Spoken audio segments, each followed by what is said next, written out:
Was there really a Dark Age? It is common knowledge that the Classical Age was followed by many centuries of utter stagnation and decline, with virtually nothing happening but wars and famine, and the destruction of the priceless ancient monuments. Then, during the Renaissance, the classical authors reappear from oblivion. Latin and Greek become resurrected as the intelligentsia Esperanto of the Middle Ages. Numerous manuscripts reappear from oblivion to be copied, enter wide circulation, and vanish again, never to be found. How preposterous would it be to suggest that there were no Dark Ages to separate the antiquity from the Renaissance? That the Renaissance was in fact the nascence of the Western European culture as we know it? It does contradict everything that we may ever have learned about history. However, new methods offered by empirical statistics and developed by Anatoly Fomenko, the Russian mathematician, and his colleagues, provide plenty of evidence to support the theory that the Dark Ages are a phantom. We find lots of spicy morsels in the cauldron of history. Fancy the statue of Marcus Aurelius lost for several centuries and then found by accident on one of the Roman streets. Or senators congregating amongst the ruins of the Capitol due to their being nostalgic about the great imperial past of the empire. Or the pagan temples turning Christian at the wink of an eye, with the name of the saint coinciding with the name of the pagan deities that these very temples were consecrated to in the mysterious days of yore.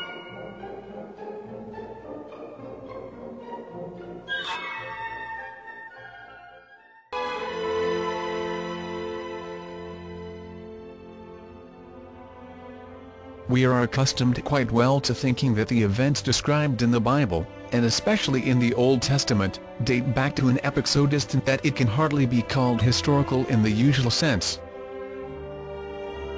We seem to know everything there is to know about these times and these characters, in particular that most of them date to epochs preceding the New Era by a couple of millennia, and that the events described in the Bible took place in and around the Middle East for the most part.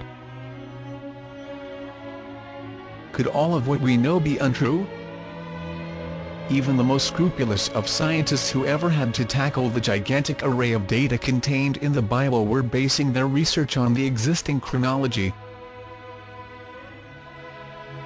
The sole exception to this is a group of mathematicians who have used the newest statistical methods to analyze the Bible from an altogether different standpoint, having revised the consensual chronology completely prior to that. The results are astonishing to say the least. We learn that the biblical Jerusalem was in fact located on the Bosporus and known as Constantinople, and that the biblical kingdoms of Israel and Judah can be identified as the medieval Roman Empire. The familiar characters transform into the medieval doppelgangers, which are a lot less familiar to us but known quite well to historians.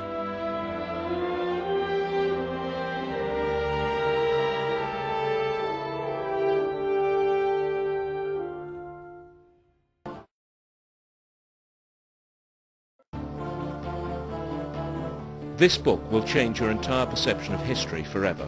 What if ancient Rome, Greece and Egypt were invented during the Renaissance?